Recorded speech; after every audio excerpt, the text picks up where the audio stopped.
यूनान कश्ती हादसा में गुजरात का रिहायशी 20 साल रहमान अली भी हादसे का शिकार। गल हुई सी बाई एयर जाएगा ਅਸੀਂ टिकटॉक ਤੇ ਵੇਖਿਆ ਵੇ ਤੇ ਅਸੀਂ ਪੁੱਛਿਆ और ਨਿੱਕੇ ਆਪਣੇ ਜਨੇ ਅੱਖਾਂ ਇਹਦੇ ਵਿੱਚ ਹੀ ਸੀ। अस्सलाम वालेकुम नाज़रीन, उर्दू पॉइंट से मैं हूं आपका मेज़बान शाहिद बशीर कंबो। यूनान कश्ती हादसे में 40 से ज़ायद पाकिस्तानियों के लापता होने की इतलात सामने आ रही हैं। उन्हीं में से एक गुजरात के गांव चकमाला का रिहायशी 20 साल रहमान अली भी शामिल है।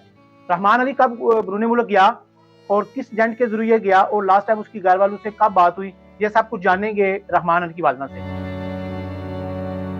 यार मैं महीने दी 19 ਨੂੰ ਗਿਆ ਘਰੋਂ ਤੇ ਬੋਧਾ ਦਿਨ ਗੱਲ ਕੀਤੀ ਸੋ ਇੱਥੋਂ ਬਾਈ 에ਅਰ ਦਾ ਆਖਿਆ ਹਨ ਤੇ ਉਮਰਾ ਕਰਾਇਆ ਨੇ ਤੇ ਲੇਬੀਆ ਗਏ ਨੇ ਤੇ ਫਿਰ ਨਿੱਕੇ ਨੇ ਆਖਿਆ ਵੀ ਮੀ ਇਹਨਾਂ ਨਾਲ ਸਾਡੀ ਗੱਲ ਹੋ ਗਈ ਵੀ ਅੰਗਾ ਟੁੱਟ ਲਿਆ।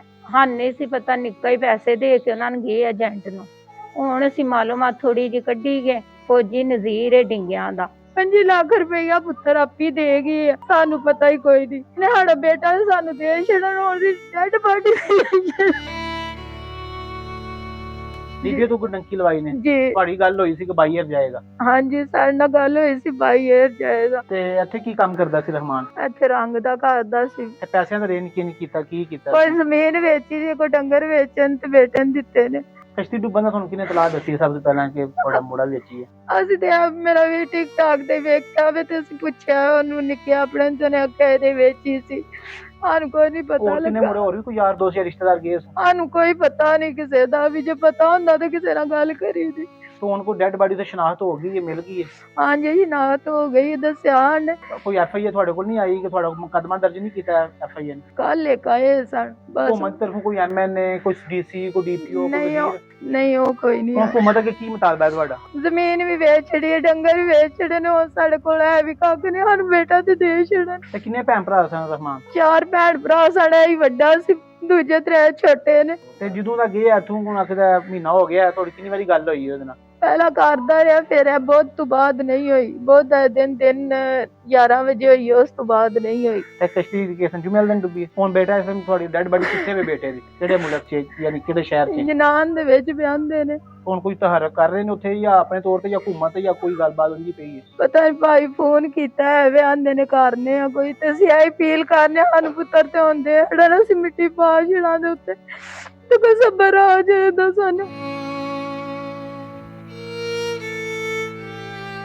रहमान अली नवंबर में गया और उससे पहले उसने हमें कोई नहीं बताया, एजेंट के बारे में कोई बात नहीं की। उसने कहा जी मैंने कर लिया। तो बाई एयर जाना और इधर से उम्रा का वीज़ा इन्होंने लगवाया और दुबई के रास्ते ये सऊदीया पहुंचे और सऊदीया पहुंचने के बाद फिर ये लीबिया गए। कमो बेश कभी 2 दिन बाद, कभी 3 दिन बाद वो एक दफ़ा बात करवाते थे। वो कहते थे कि ये हम जल्दी इनको ले जाएंगे, लेकिन डंकी का इसको उस वक्त पता चला जब ये जाना था। तो फिर इसने कहा जी इसने हमें जैकेटें दे रहे हैं, कह रहे हैं डंकी लगानी है। तो फिर इसको मना किया कि आप डंकी ना लगाओ। फिर उसके बाद इसने राब्ता नहीं किया। फिर जब कश्ती हादसा हुआ तो मीडिया पे देखा तो फिर हमने उधर राब्ता किया यूनान एम्बेसी में, ईथन एम्बेसी में राब्ता किया। इसका आईडी कार्ड की पिक्चर सेंड की है, इसका पासपोर्ट सेंड किया। तो अभी ये जो मंडे गुजरा है, इस मंडे को उन्होंने वेरीफाइड किया, रहमान अली की डेड बॉडी मिल गई है और उसकी शनाख्त हो गई।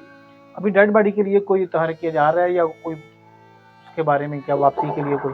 डेड बॉडी के लिए अभी जो पाकिस्तान हुकूमत है उसकी तरफ से तो कोई नुमाइंदा नहीं आया है। वैसे जो अम्बेसी में राब्ता है, दूसरा भाई है मेरा सलीम, उसका राब्ता है, वो कॉपरेट कर रहे हैं और वो कह रहे हैं कि इंशाल्लाह यकम तक हो जाएगी। जो एजेंट था उसके बारे में आपको कब पता चला कि कौन एजेंट है और कितने पैसे लिए थे? एजेंट ने पैसे लिए ये जब उधर पहुंच गया, लीबिया पहुंचा तो फिर इसने बताया। फिर भी इसने अपनी वालदा को नहीं बताया, इसने मुझे बताया और अपने जो दूसरा मामू है इसका, उसको इसने बताया कि ये नाम है डिंगे साइड का है और जो पेमेंट है ये पहले उसको दे के गया।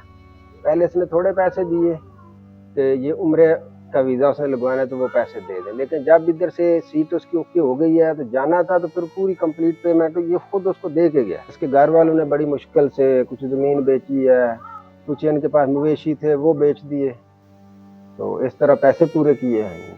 खास में हुकूमत से क्या मुतालबा है असलम साहब आपका, और इस तरह के वाक़यात की रोकथाम के लिए वालिदैन को क्या करना चाहिए? वालिदैन को ये करना चाहिए इन्वेस्टिगेट करें और उसके बाद जो भी करे वालिदैन करें। और हुकूमत से ये मुतालबा है कि हुकूमत को चाहिए कि जब इस तरह का इंसिडेंट हो जाता है तो जो ऐसे लोग हैं एजेंट टाइप हैं या इस तरह की सरगर्मी में मुलव्वस हैं, उनके खिलाफ सख्त एक्शन लेना चाहिए ताकि आइंदा ऐसे वाकयात की रोकथाम हो सके। जितना हो सके इनके साथ हुकूमत कोऑपरेट करे, इनकी डेड बॉडी लाने में, और जो भी हो सकता है कोई रफाई इदारे हैं, फलाई इदारे हैं, उनको चाहिए कि इनकी जितनी हो सकता है इनकी मदद करें।